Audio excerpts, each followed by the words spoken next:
हरे कृष्ण प्रभु जी, दंडवत प्रणाम।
हरे कृष्णा प्रभु जी, दंडवत प्रणाम।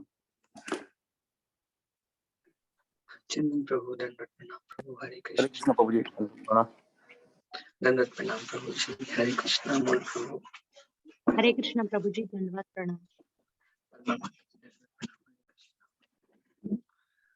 हरे कृष्ण प्रभु जी, दंडवत प्रणाम। दंडवत प्रणाम। हरे कृष्ण प्रभु जी, दंडवत प्रणाम। who's there? सौम्या। सौम्या माता जी, दंडवत प्रणाम। हरे Krishna.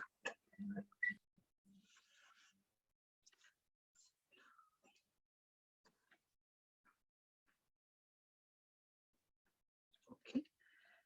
Can we see the training screen? Yes, Prabhu. Yo. Okay. ओम अज्ञानतिमिरन्धस्य ज्ञानाञ्जनशलाकया चक्षुरुन्मीलितं येन तस्मै श्रीगुरुवे नमः।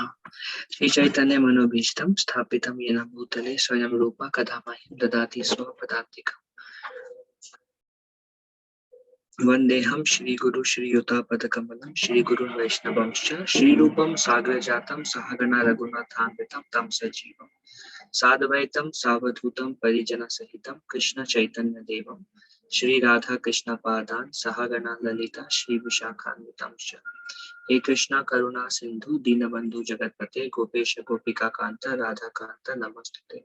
तप्त कांचन गौरंगी राधे वृंदावनेश्वरी विश्वभानुसुते देवी प्रणमामि हरिप्रिये। वंशकल्पतरुभ्यश्च कृपा सिन्धुभ्य च पतितानां पावनेभ्यो वैष्णवेभ्यो नमो नमः। जय श्री कृष्ण चैतन्य प्रभु नित्यानंद श्री अद्वैत गदाधर श्रीवासादि गौर भक्तवृंद। हरे कृष्ण कृष्ण कृष्ण हरे हरे, हरे राम राम राम हरे हरे। मुखं करोति वाचालं पंगुं लंघयति गिरिं यत्कृपातमहं वन्दे Shri गुरुदीनतारिणं परमानन्दमाधवं Shri Chaitanya ईश्वरम्।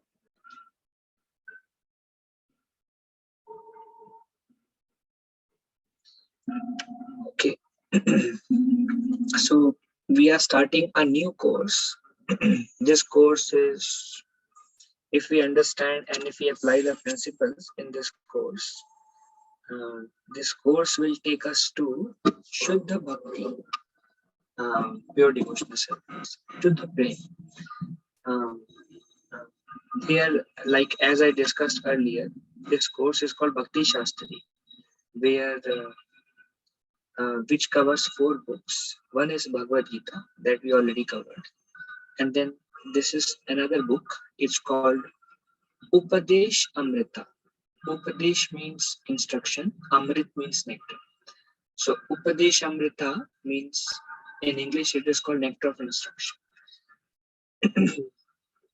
It has only 11 verses, just 11 verses, and we will try to cover one verse every week. The verses are very deep, in a way, lot of applications in each verses. These verses are designed in a way to gradually help us progress from the initial stage of devotion all the way to the highest stage of devotion, pure love of God. So these verses will, we will discuss once in a while, but you will see we will be applying these verses probably throughout our life, because every verse goes very fast and our progress is gradual. So we will see throughout our life, these 11 verses will be like a roadmap to us. We'll come back after 10 years also to refer, okay, what does this verse is? These verses help us to understand where we are and what the next step to take. So very, very crucial instructions.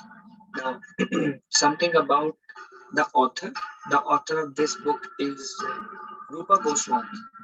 Rupa Goswami was one of the disciple or direct disciple of Sri Chaitanya Mahaprabhu. And Sri Chaitanya Mahaprabhu, this is very deep subject matter, but I will share in very brief. Whenever the Lord descends with all their associates, like we mentioned before. Sri Chaitanya Mahaprabhu came with Balaram, Srimati Radharani as Gadadhar Pandit, Mahavishnu and Sadashiv as Advaita Acharya. Now, Srimati Radharani has many associates. Srimati Radharani is the topmost devotee of Lord Krishna. And there are many associates who assist Srimati Radharani in her service to Krishna.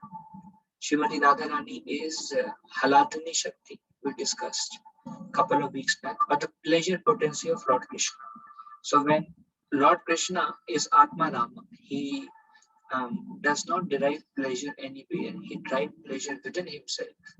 And that pleasure potency manifests as Srimati Radharani.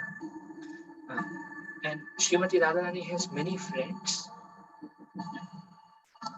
Srimati Radharani has many friends, and she has many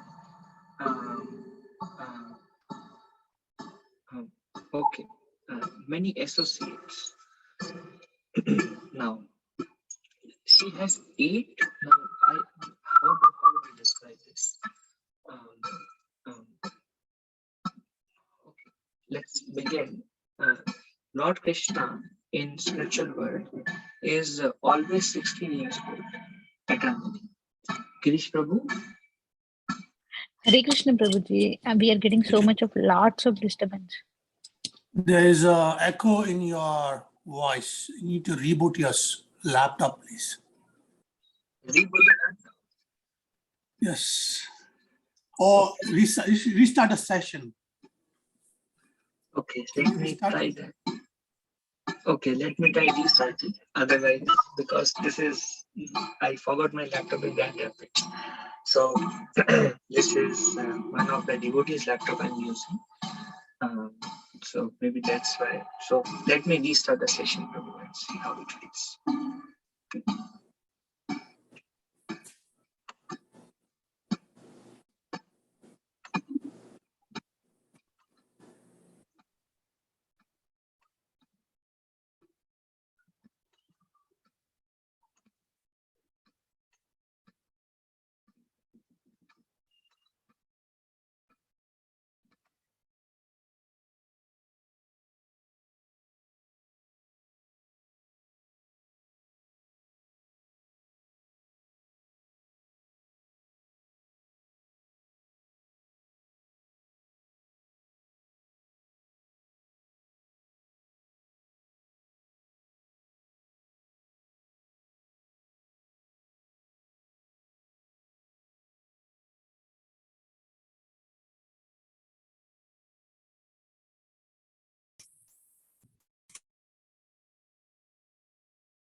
How is my voice now? Good, Prabhuji. Yeah, better, Prabhuji. Okay.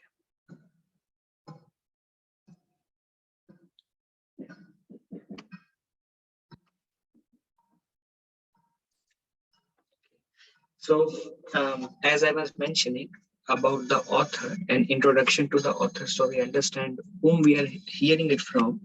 So, Srimati Radharani, she's the topmost devotee of Lord Krishna, and she has many assistants who assist her in her service to Lord Krishna. Um, she has friends of similar age, and she has friends who are younger than her. Like in spiritual world, she is always around 14 year 8 months old, Srimati Radharani, and she has many friends who are of similar age who assist her, like Lalita, Vishakha, Indulekha, Champaklata, Sudevi, Rangadevi. Like that, there are 8 friends of her, and then there are unlimited more friends, and then there are they are called Sakhis. Sakhis means basically friend of Srimati Radharani. And then there are Ramya Mataji. Prabhuji, lots of disturbance. Maybe someone is beating with hammer or something like that. Sound is coming, Prabhuji.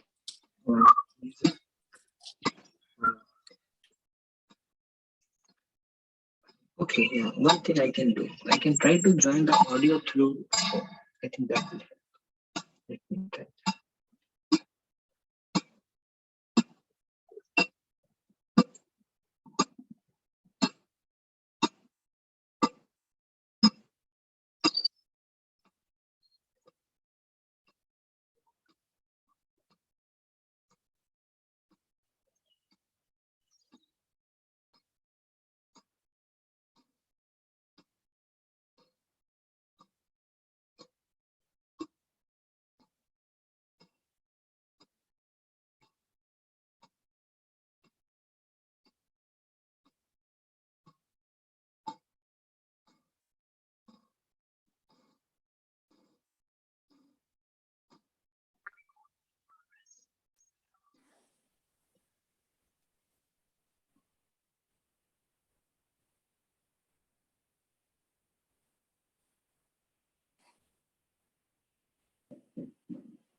Okay.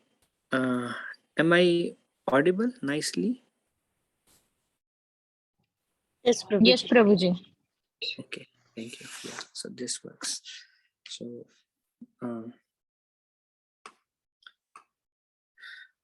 okay, so let's try one more time. So, Srimati Radharani is the topmost devotee of Lord Krishna, and she has many friends who are of similar age as her, and she has many friends who are very younger to her. So friends who are of similar age to her, they are called Sakhis. Sakhis. Sakha means friend, and Sakhis means ladies friend of Srimati Radharani. Sakhis. And the friends who are very younger to Srimati Radharani, who assist her in her service to Lord Krishna, they are called Manjaris. Just like those who are aware, um, this is a very common word. If you grow tulsi in your home, so we have tulsi leaves and we have tulsi manjaris. Tulsi manjaris are like, when those who have tulsi leaves, they know there is a bud that comes at the top of the leaves sometimes, from where the seed comes. They are called manjaris. So these manjaris, they are younger. Like Srimati Radharani is around 14 years, 8 months old. Lord Krishna is always 16 years old. And Srimati Radharani is 14 years, 8 months old. Her friends are similar age, Sakhis, and Manjaris are like 11 and 12 years old. And they are very, because they're younger to Srimati Radharani, they are very dear to Srimati Radharani, like, like younger sister. And they take care of Srimati Radharani with so much love. So among there are unlimited of younger friends of Srimati Radharani. Among them, the leader of all such younger friends of Radharani is called Rupa Manjari, and she descended as Rupa Goswami. So just like when Sri Chaitanya Mahaprabhu appeared, he appeared with all his associates. So Lalita Devi, who is kind of one of the best friend of Srimati Radharani, of similar age, she came as Swarup Damodar Goswami. And then Vishakha Devi came as Ramananda Rai. So they are all associates of Sri Chaitanya Mahaprabhu. And Rupa, one of the associate of Lord Chaitanya was Rupa Goswami. And he, Rupa Manjari, came as Rupa Goswami. And Sri Chaitanya Mahaprabhu, there is a lot of discussion about Rupa Goswami. But I think this much is sufficient to begin if we just know who is Rupa Goswami and why they descend, these associates of the Lord descend just to give us direction. So we can go back home, back to Godhead. Sri Chaitanya Mahaprabhu has many associates, like just now like the Panchatattva, Shivas Thakur, Gadadhar Pandit, and then we just saw Lalita Devi, Vishakha Devi, like Swarup Damodar Goswami, Ramananda Roy, and he has like so many associates who descended from spiritual world, so many associates. Some were Sakhas, some were Sakhis, and all different residents of Vrindavan, they came. But Sri Chaitanya Mahaprabhu instructed mainly Rupa Goswami to write books and established a bhakti principle. So this is the exclusive privilege of Rupa Goswami to write and help and guide us in a direction to Lord Krishna. And that's why Srila Prabhupada mentions in the introduction to this book, Upadeshamrita, or Nectar of Instruction, that all the devotees in Krishna consciousness movement, they are called Rupanugas. Anuga means to follow, and Rupanugas means followers of Rupa Goswami. So we are all termed by Sri Chaitanya Mahaprabhu and all the following associates as the followers of Rupa Goswami, because he wrote Bhakti Shastras specifically to take us from beginning stages of devotion to pure bhakti. Nectar of Instruction gives 11 instruction, and the next book that comes is Bhakti Rasamrita Sindhu, or in English it is called Nectar of Devotion, and that book is very, very deep. Even after when I read Nectar of Devotion personally, then I feel like to reach this stage of devotion, I don't know if it is possible in this life. That much extent, the book is deep, Nectar of Devotion. That's why these are called guidebooks. And that's why these books are mandatory for all devotees of Lord Krishna, because gives us very, very clear instruction. So as I said, these books, Nectar of Instruction, Nectar of Devotion, are for serious devotees who have come to the point of accepting Lord Krishna's Supreme Personality of Godhead. The goal of life is love of God, and the process is through the holy name and hearing Shravanam and Kirtanam. Those who have understood the conclusion of Bhagavad Gita, so then we come to these courses, and that's why they are advanced levels courses. So we'll begin with the first verse. Let's see how far we can go. Okay, so this first verse speaks about who can become a spiritual master. So in other words, this is the beginning, the first verse, and that itself is, we will take probably uh, uh, years just to uh, apply the first verse itself. It will take us years. So now we can understand how simply he has given the instruction and how difficult to follow. But unless we follow step by step, first instruction 1, then instruction 2, then instruction 3, then instruction 4, we cannot reach instruction 8. So everything has to be followed gradually. So that's why very deep. Now the first verse speaks about Vacho Vegam, Manasa Krodha Vegam. Um, um, Jiva Vegam, Udhara Prasto Vegam. So basically 6 urges to be controlled. One is Vacho Vegam. Vacho means speech. So urge to speak, that has to be controlled.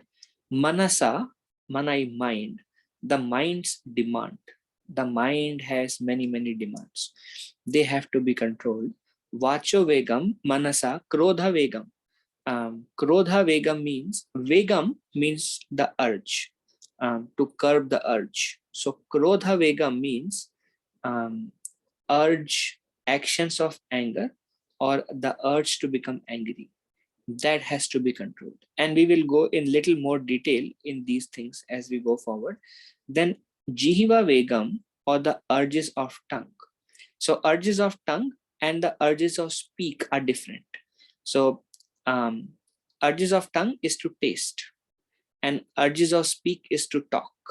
So both the urges have to be controlled. Then urges of belly and the urges of genitals. So we will talk little more detail about these urges. Till one controls these urges, it will be very difficult to go deep in one's Krishna consciousness.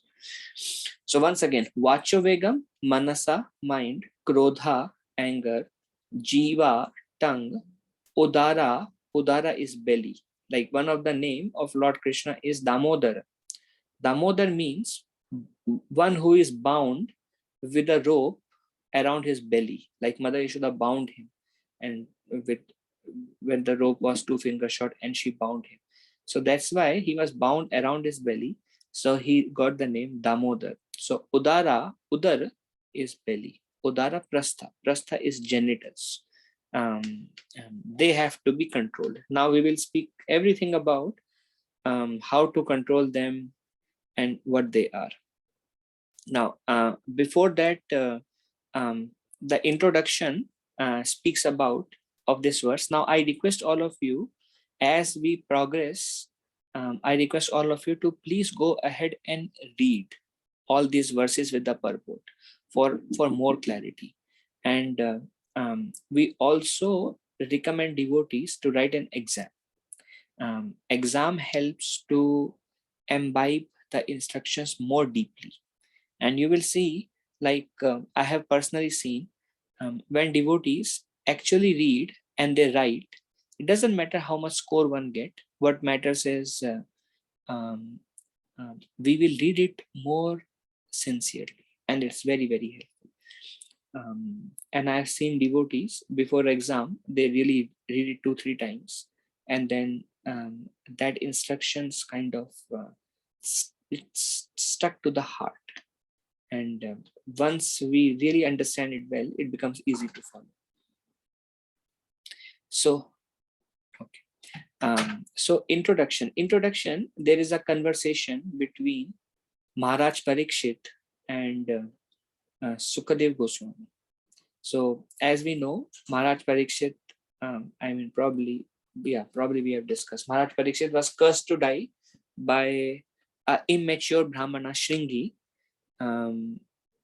to die in 7 days by a flying snake.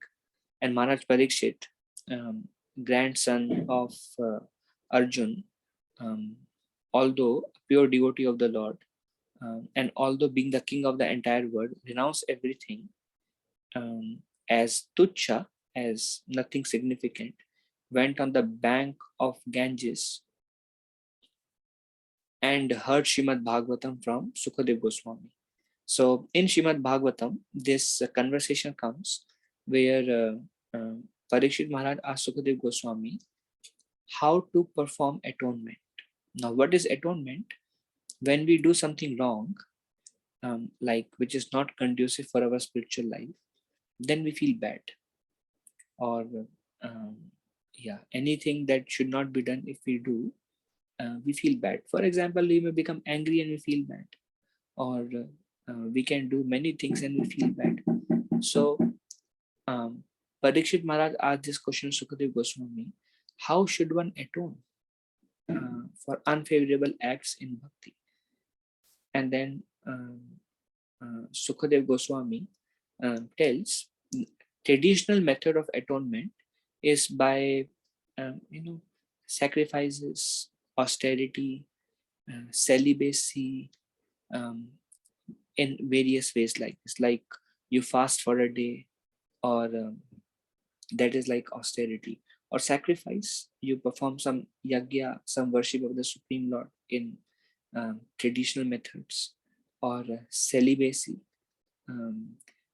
So various ways for atonement. And then Maharaj Parikshit did not like the answer very much. And Maharaj Parikshit questions that what is the use of such atonement? And Maharaj Parikshit gives an example of an elephant. So the elephant, he goes into the river and he takes his bath. And then when elephant comes out, the elephant through his trunk take the sand and then sprinkle all over his body. And because he's already wet from the bath, and he takes the sand and sprinkle all over his body, so it becomes like kichad, like a wet mud, and covering his body. So he becomes even more ugly in a way. So it is mentioned that what is the use of such a bath? So likewise, Parikshit Maharaj says one can, basically this is the idea. Parikshit Maharaj says one can say one become angry, and then one fast for a day, and then or some kind of traditional atonement, and then he is relieved from that sinful reaction, and then next week he'll again become angry. Or one engages in some sinful activities like illicit sex, meat eating, gambling, intoxication, and naturally these are sinful activities, and then one may atone. And then after atoning, because that desire to enjoy is there, one will end up in performing the same activities again. So what is the use of such atonement? And Maharaj Parikshit compares such atonement to elephant bath. It's like you take a bath by fasting and celibacy and sacrifices, but then you again contaminate yourself by again engaging in sinful activities. So what is the use of such atonement? And then another example given is in the churches. The tradition is there is like a box where some pop sits, and then if you perform some sinful act, then you go to the pop and your face is hidden, and you tell to the pop that I have engaged in this sinful act. I killed somebody, or I did whatever illicit relationship or whatever, and I beg pardon. And this is an atonement you reveal to somebody, and then you are pardoned by the mercy of Pop, and then you go back, and then next week you again come back because of some other sinful activity or the same sinful activity. So what is the use of such atonement? So the idea is we are sinning, we are atoning, and we are sinning again. So by this method, the desire to sin is not going away. The desire to enjoy is not going away. Enjoy the 4 regulative principles: meat eating, gambling, illicit sex, intoxication, or various others, stealing, or whatever it is. The desire to enjoy is not going away. So such atonements are useless because we will keep on committing sin again and again and again. So Sukadev Goswami was very happy with the intelligence of Parikshit Maharaj. So then Sukadev Goswami says, yes, that's why the only atonement is devotional service.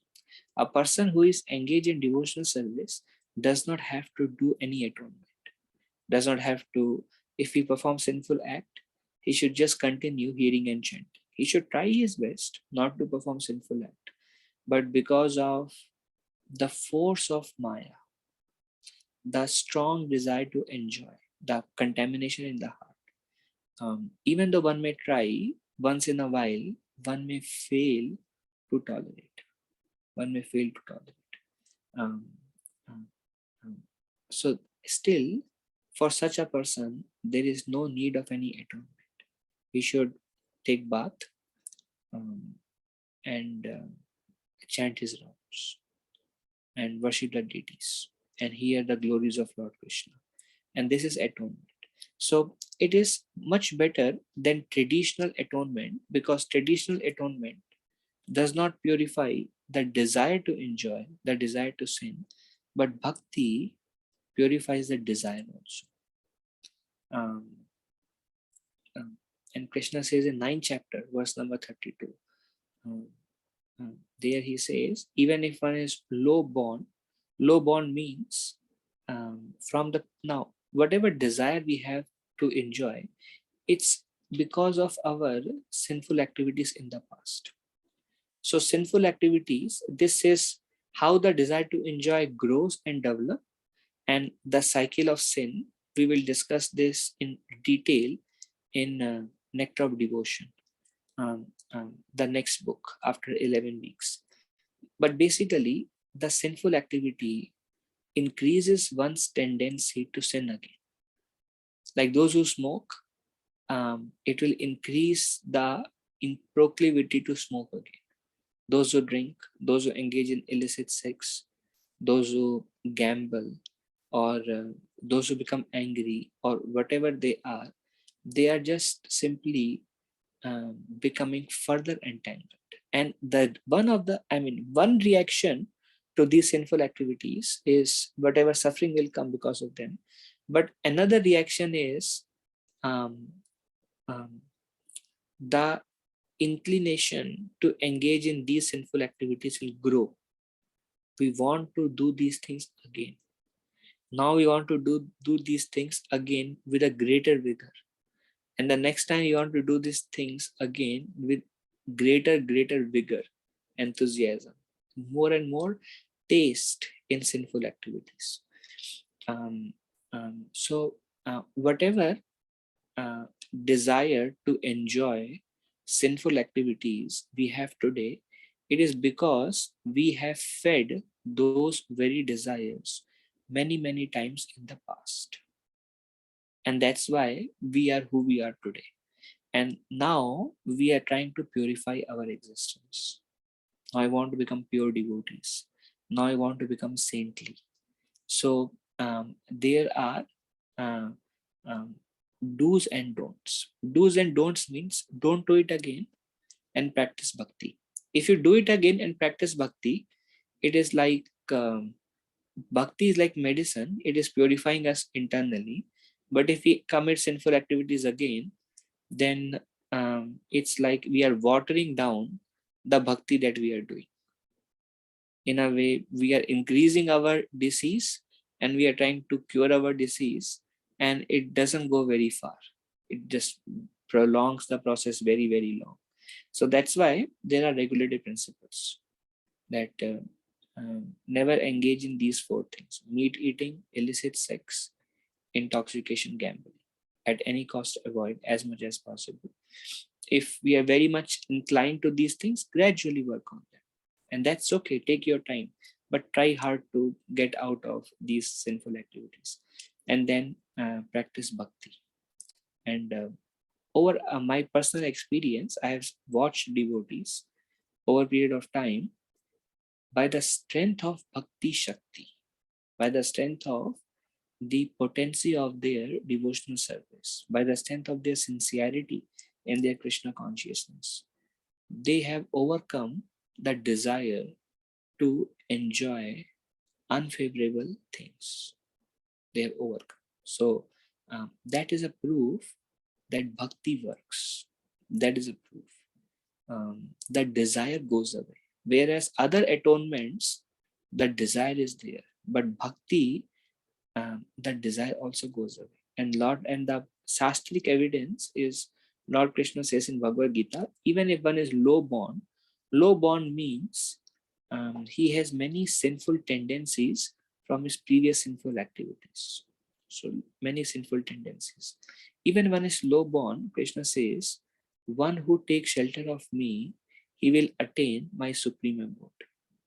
So shelter of Krishna is so powerful. No matter who we are, what our past is, how many inclinations we have, just doesn't matter. If you just keep taking shelter of Krishna, you will overcome all difficulties in this material life. Another example given is like a child. When a child begins to walk, the child many times fell to the ground and cries. And again he begins to walk, again he fell. Again he begins to walk, again he fell. But it doesn't mean that child should not try to walk. He should just keep trying to walk, and then now he can run also. So likewise, we are trying to walk on the path of bhakti and then we may fail and then get up. No need to lament and walk again. You again fell down, get up, no need to lament, you walk again. And Lord Krishna says in Bhagavad Gita, Api chet suduracharo bhajante mam annebhak sadhu eva samantavya samyak vivasito hisa. There he says, Api chet suduracharo. Even if one is a durachar. Durachar means even if one engages in abominable activity. Abominable activity. Api chesu duracharo bhajante mam ananyabhak. But if he is still engaged in my devotional service, sadhu eva samantavya, he should be considered a sadhu. He should be considered a sadhu. Not like we see somebody engaging in sinful activities, and we should not criticize that person. Why? Because that person is a devotee of Lord Krishna. If anyone is a devotee of Lord Krishna, he should be considered a sadhu. If anyone is chanting the holy names of Krishna, anyone is chanting Hare Krishna Mahamantra, he should never be criticized. Even if a person who is chanting Hare Krishna Mahamantra, if because of previous attachments he engages in smoking, drinking, illicit relationship, gambling, he should not be criticized. Krishna says, I consider that person saintly because he's chanting the holy name of Krishna. That is not a sanction that we can do these things, but the idea is the bhakti principle is so powerful, Krishna is so pure, holy name is so pure, that gradually that soul will be purified if we just stick to the bhakti principle. But to speeden up our progress in Krishna consciousness, one should try one's best not to engage in these activities and continue. So this is something detailed description of introduction, because we are talking about the urge to speak, mind, anger, tongue, belly and genitals, they may want to engage us in many sinful activities. So the introduction says, just continue bhakti if you are unable to tolerate the urge. But at some point of time, try to control these various urges. Okay. Now, nectar of instruction from Shraddha to Prema. So as I mentioned earlier, there are 11 texts. Text 1 to 3 talks about Shraddha. Then 4 to 6 talks about Sadhu Sangha. Then 7 talks about Bhajana Kriya, Anartha Nivrati, Nishtha Ruchi. Text 8 talks about Ashakti. And text 9, 10, 11 talks about Bhava to Prema. So these are roadmaps for a practicing devotee that takes one from Shraddha to Bhava and Prema. And Shraddha means initial faith. Once one has initial faith, one comes in contact with devotees. That is Sadhu Sangha. In association of devotees, one comes to know about how to practice devotional service. And one starts doing one bhajan, which is chanting the holy name of Krishna. And then one become free from anarthas, lust, anger, envy, greed, pride, ego, and um, um, other things. Then one becomes stable, fixed in devotional service. When we are at the stage of anartha nivritti, while practicing bhakti, we can be distracted by many different thoughts that the mind carries from previous impressions. Like maybe chanting Hare Krishna and we are agitated by lust. Maybe chanting Hare Krishna and we become angry very frequently. Maybe chanting and then we will suddenly develop a lot of envy towards somebody else. So the devotional service is not fixed. We are practicing Krishna consciousness, but these things, they distract us from Krishna. That is because of our anarthas. So bhajana kriya, or the process of devotional service, chanting the holy names, will help us overcome anarthas. And once anarthas are almost removed, we come to a stage of nishtha. In the stage of nishtha, the mind is not so much distracted. You chant the holy name of Krishna and the mind will listen to the holy name. The mind will derive joy. The chanting will become more consistent and more pleasing. One will become very fixed in services. One will have very strong faith. So these are all signs of nishtha. And while chanting, one will be able to meditate on the form of the Lord. You chant the holy name and Krishna will be there in your mind all the time, throughout your 16 months. Or Chaitanya Mahaprabhu, or the personality you like the most in Krishna Katha. You can contemplate on them, you can be with them throughout your chanting, and your chanting will be very focused. So the reason we get distracted is because of anarthas, attachments, and the mind goes all over the place. But nishtha is a very nice situation to be in. Bhajan will help us go beyond anarthas and reach the stage of nishtha. And then nishtha, or nishtha means fixed in one's Krishna consciousness. So nishtha, practicing bhajan at the stage of nishtha for some time lead us to ruchi. Ruchi means now you will start deriving a lot of taste. We derive taste at the stage of anartha nivritti also, but that's just a ruchi abhas. Ruchi abhas means the shadow of taste. The real taste is quite intense, that comes after the anarthas are removed and one becomes stable, and with fixed Krishna consciousness one practices for some time, and then ruchi comes. Ruchi, once you derive lot of taste, a lot of interest, your mind is captured by Krishna, then comes the stage of ashakti. Ashakti means now you want Krishna. Now you are very attached to Krishna.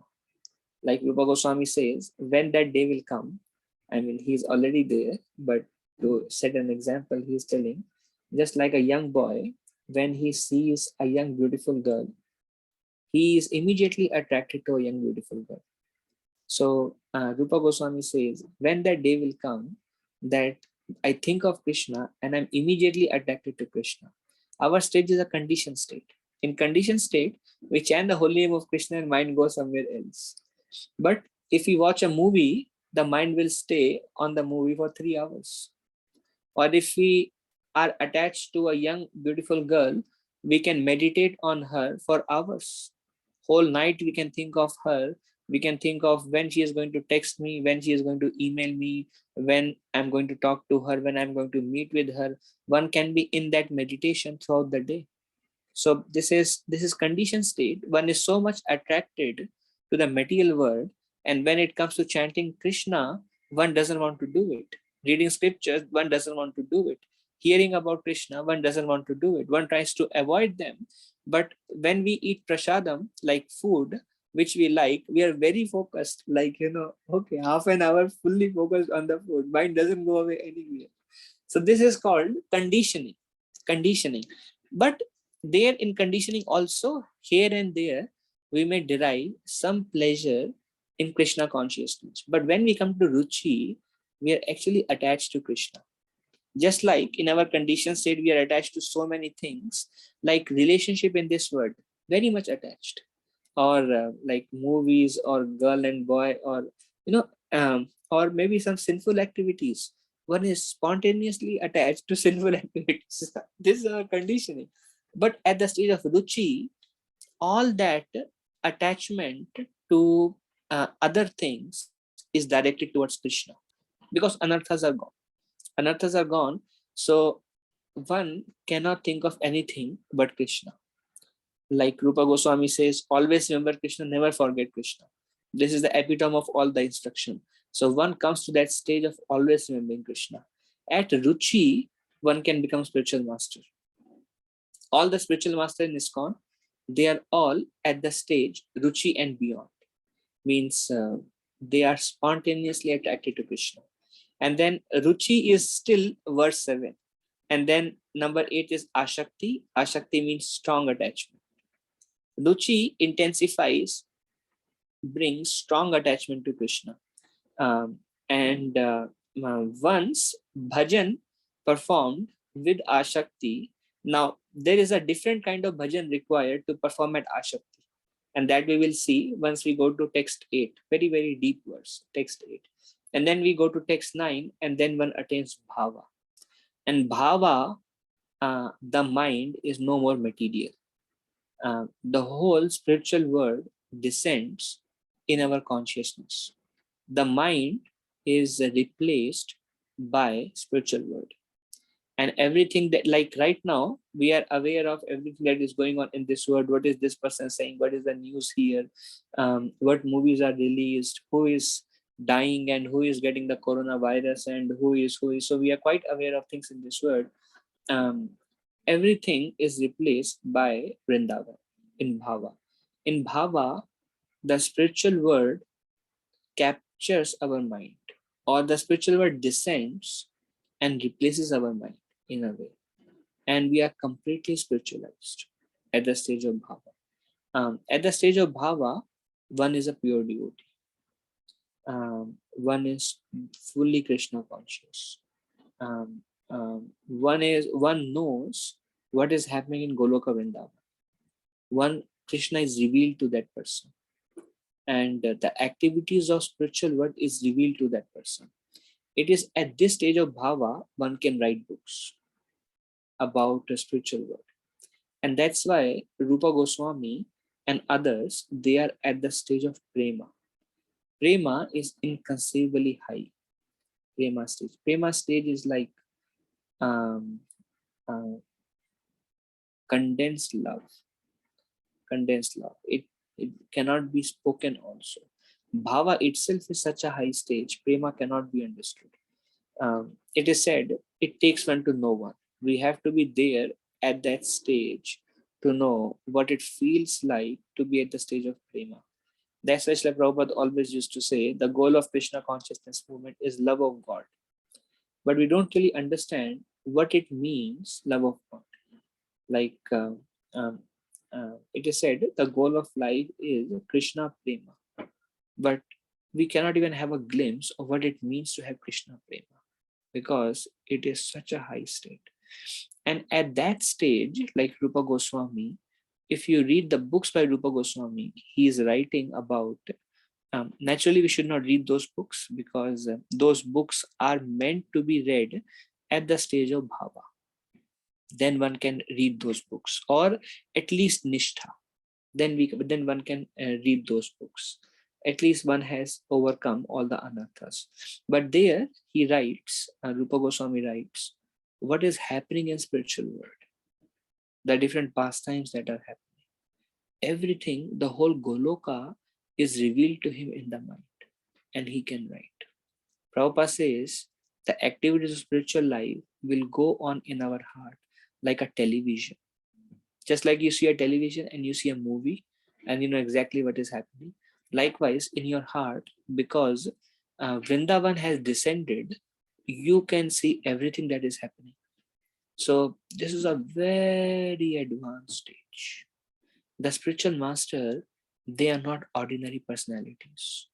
They are at the stage of bhava and prema. Even when you go to spiritual master, the spiritual master, fully qualified spiritual master like the spiritual master in ISKCON, by seeing you, they know who you are in spiritual world, but they will not say anything. They they are they are constantly there, and there are many pastimes of these great souls. And with our eyes, we cannot understand the position of a spiritual master. Nikunja yono rati keli siddhya ya yali bhir yukte rapekshaniya tatrati dakshad ativallabhasya vande guru shri charanaravindam. I offer my humble obeisances to such a spiritual master who is always participating in serving Lord Krishna in the spiritual world. And because he is there, he knows us from a spiritual platform. And many times the spiritual master gives a name. Once we get initiated, a spiritual master gives a name.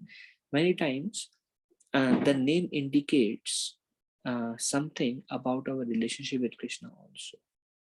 So this stage of prema and bhava, inconceivable to understand.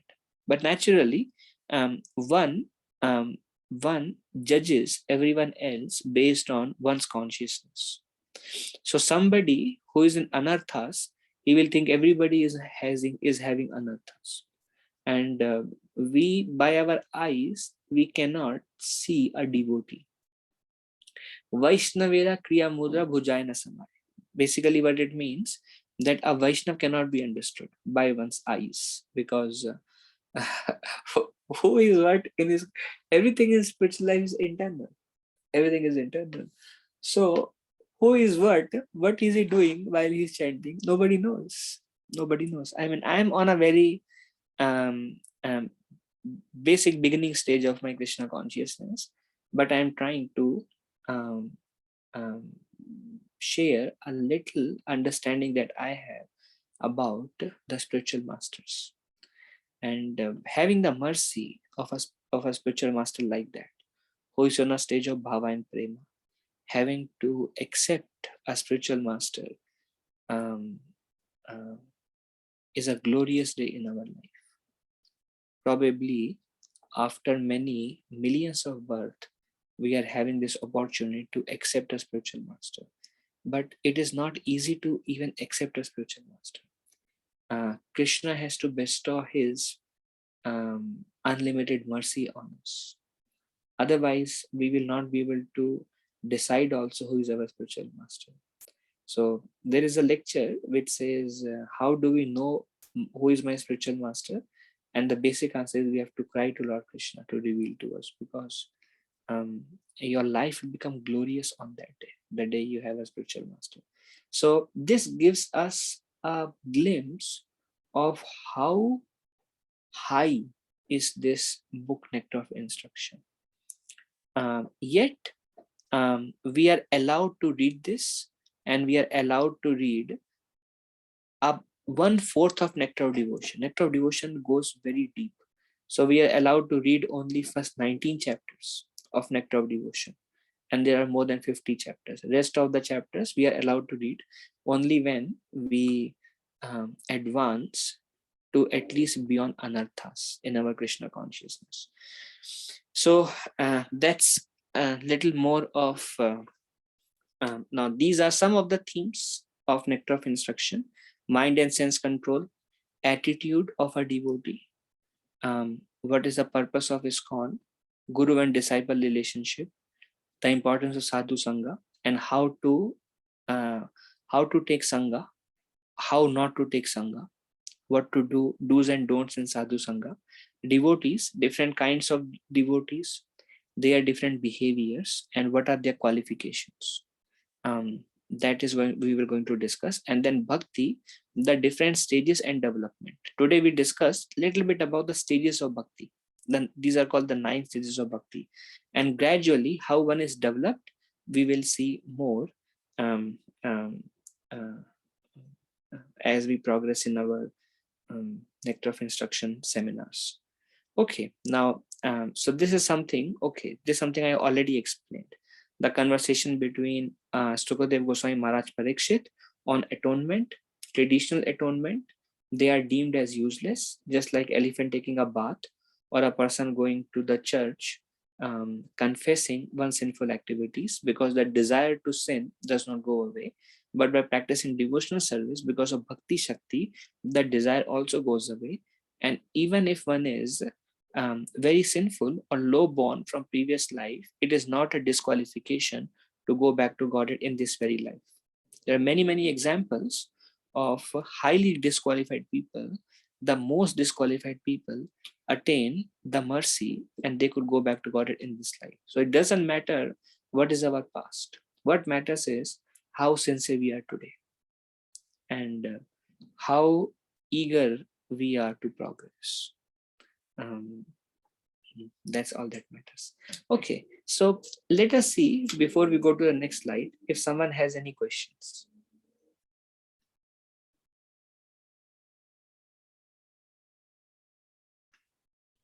Hare Krishna, Prabhuji. Dandavat Pranam. Dhananjay.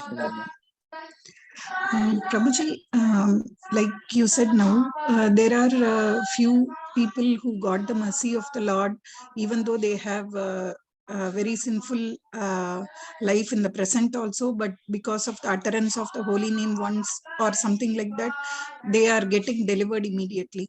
But there are few other examples like Bharata, like whose next life is a deer, and then Jada Bharata.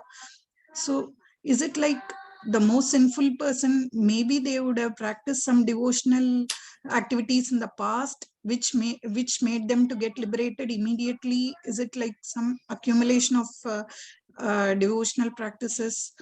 How can we take this, Prabhuji? How to understand this? Yeah, thank you, Mataji. Very nice question.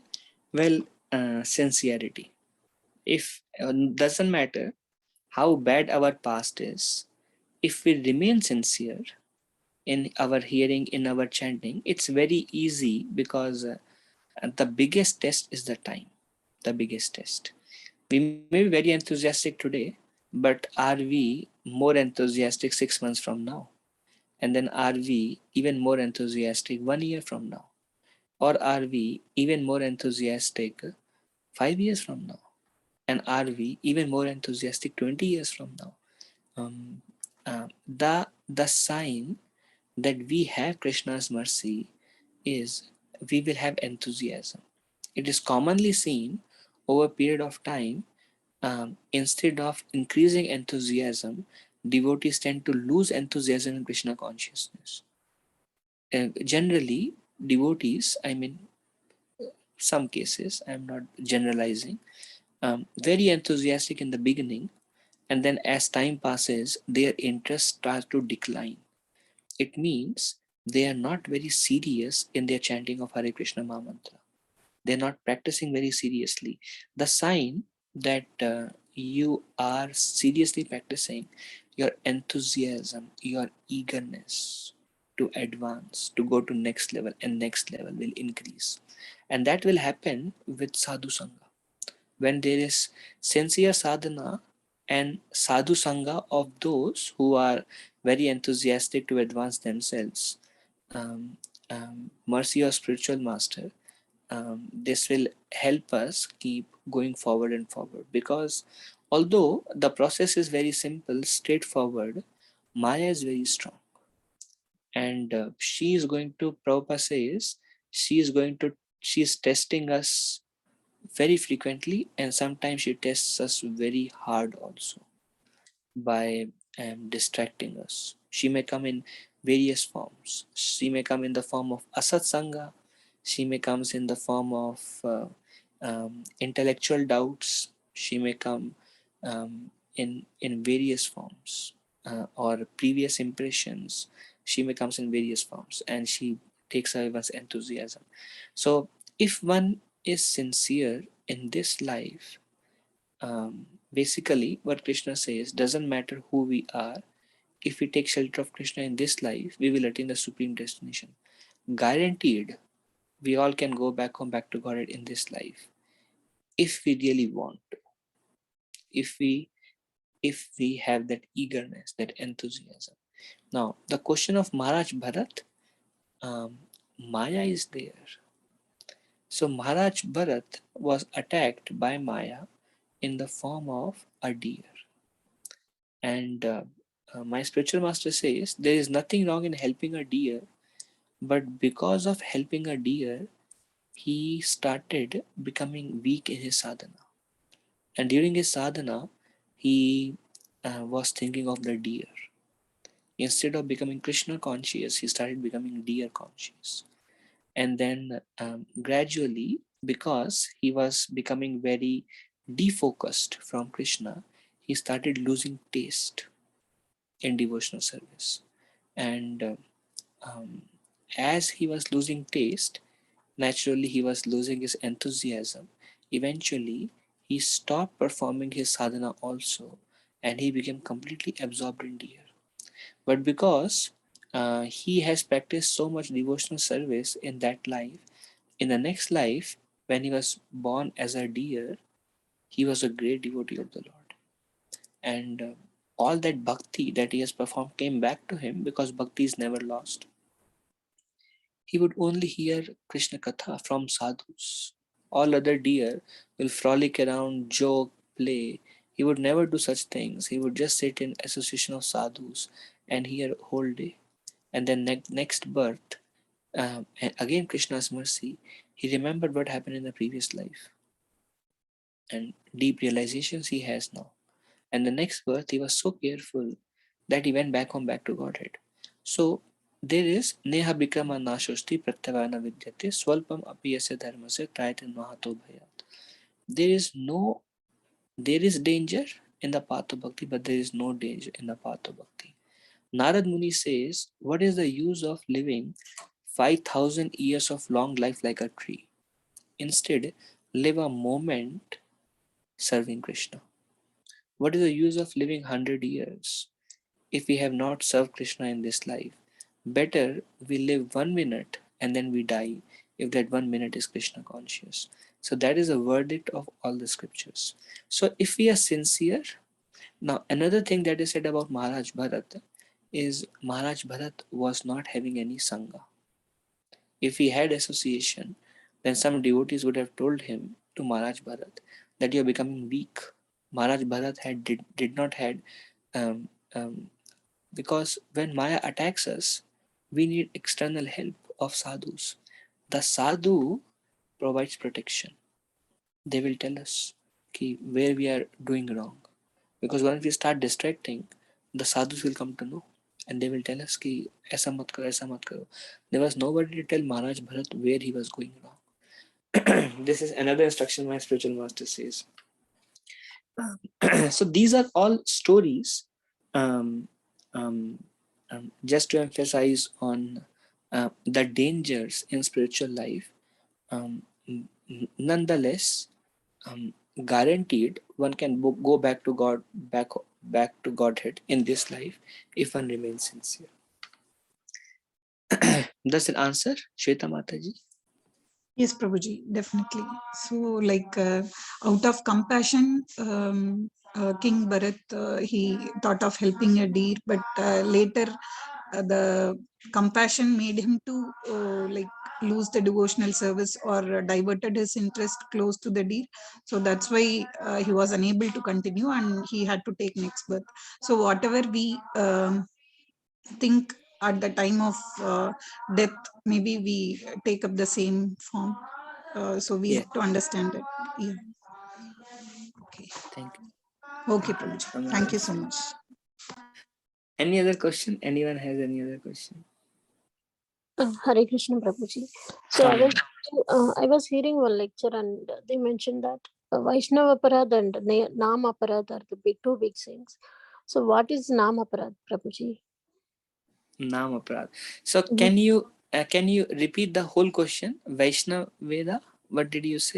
Vaishnava Aparad and Nam Aparad are the two big sins. Oh, okay. Thank you. So Mataji, Nam Aparad are of 10 kinds. and the first Nam Aparad is Vaishnava Aparad. And then you can search the 10 offenses to the holy name.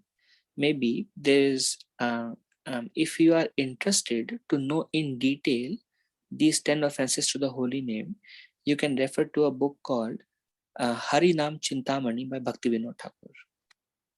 Thank you. Harinam Chintamani. It's a book, conversation between Sri Chaitanya Mahaprabhu and Haridas Thakur. Haridas Thakur was given the title Namacharya by Sri Chaitanya Mahaprabhu. And there is a conversation between the 10 offenses to the holy name. Like the first offense is to blaspheme the devotees. The second offense is to consider the name of demigods like Shiva or Brahma to be equal to or independent of the name of Lord Vishnu. 3 is to disobey the orders of spiritual master. 4 is to blaspheme the Vedic literatures. 5 is to consider glories of chanting Hare Krishna to be an imagination. 6 to give some mundane interpretation to the holy name of the Lord. 7 to commit sinful activities on the strength of chanting the holy names. I am chanting so I can commit sinful activities.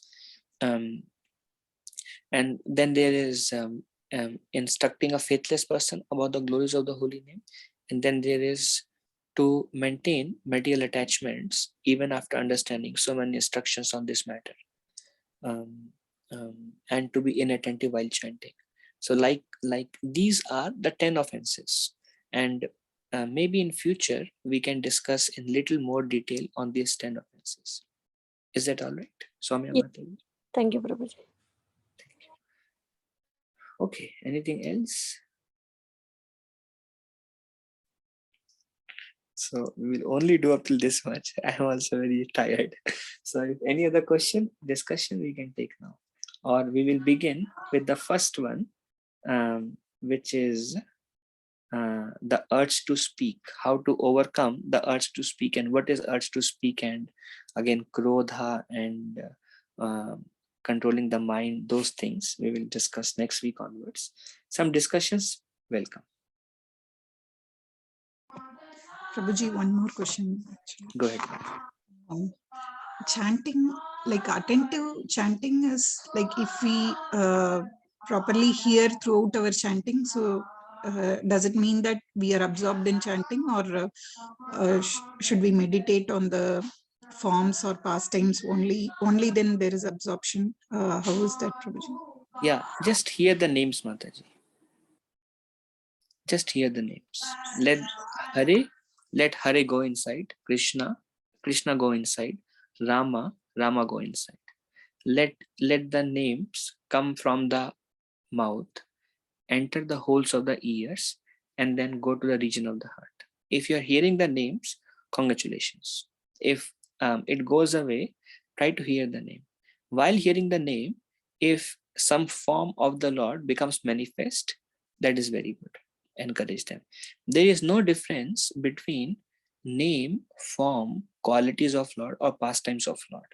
They're all absolute. So Srila Prabhupada said, just hear the name.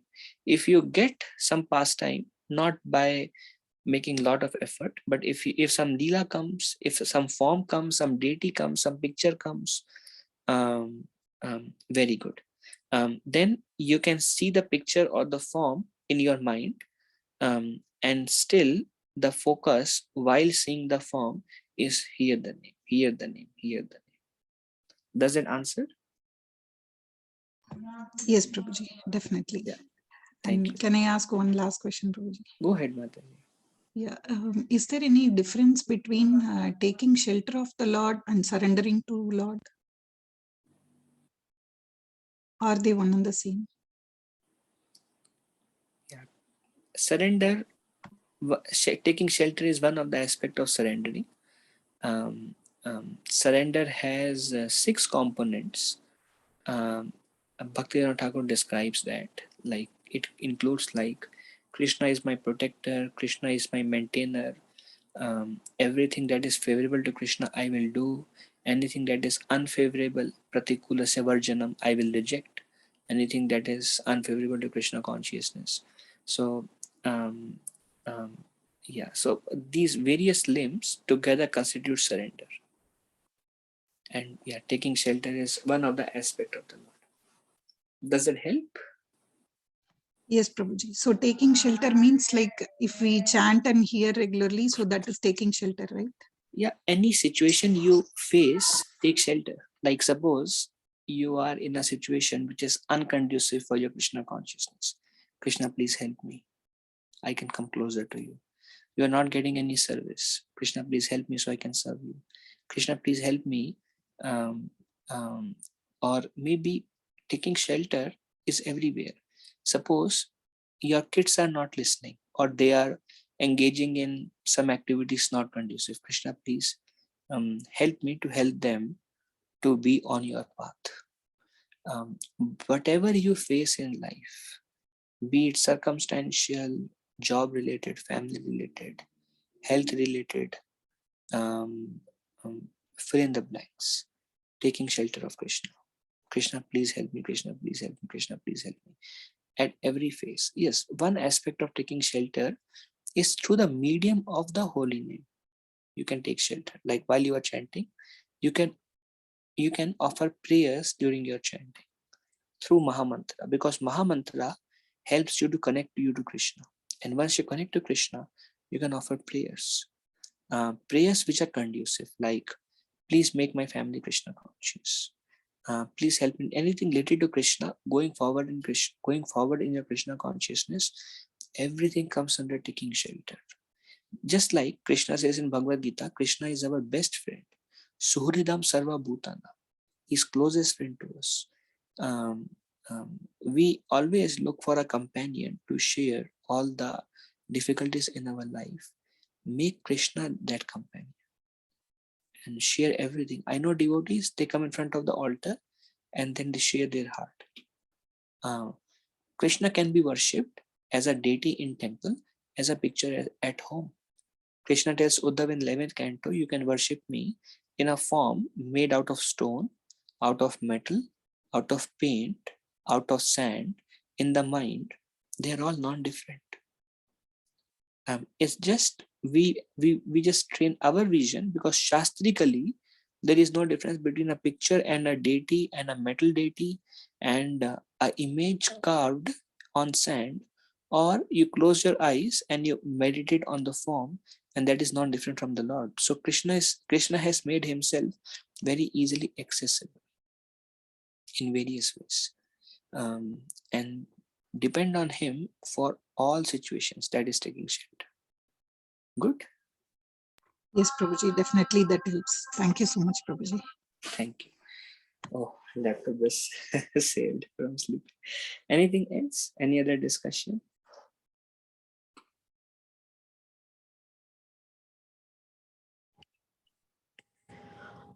Prabhuji, one last question, Prabhuji.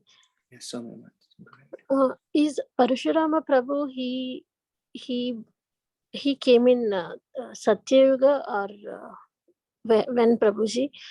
So is the Parashurama Prabhu, he came before Rama, right? Rama time. And is he the same, the guru of Bhishma in Dwapara Yuga? Yes, you are right. He came in Satya Yuga. He fought with all the Kshatriyas because Kshatriyas were rebellious. He is Shaktivesh avatar, empowered to kill the Kshatriyas. And then Bhishma Dev fought with him when he was asked to marry, and then so all your understandings are correct. Okay. Thank you, Prabhu. Thank you, Prabhuji. And one last question, Prabhuji. So I was hearing some lectures and they mentioned should not take the devotees should not take coffee or tea. So even though I'm trying to stop, Prabhuji, but just wanted to know the reason, Prabhuji. Well, coffee and tea are considered as a form of intoxication. So when we take tea, like I know people who used to take tea and coffee, and then when they will go to any ISKCON temple, like I know my mother, she's an initiated devotee, and very fixed up in Krishna consciousness. But before, she had the habit of tea and coffee. And then I would go to her sometime to Mayapur, and we would stay in the campus. And then she has to come all the way out, walking 2 kilometers from the temple just to take tea, because tea is not available in the temple campus. So she has to come all the way out to take tea. And the day she doesn't take tea, she has a headache. And wherever she goes, she carries a tea packet with her to all devotees' home also, because it makes you helpless. And then she realized that I have become the servant of tea and coffee, and they are binding me. I'm not free. I can't do whatever I want. Rather, they are guiding me. Now, that's because, I mean, naturally, she was drinking for 40 years, and that's a culture in India.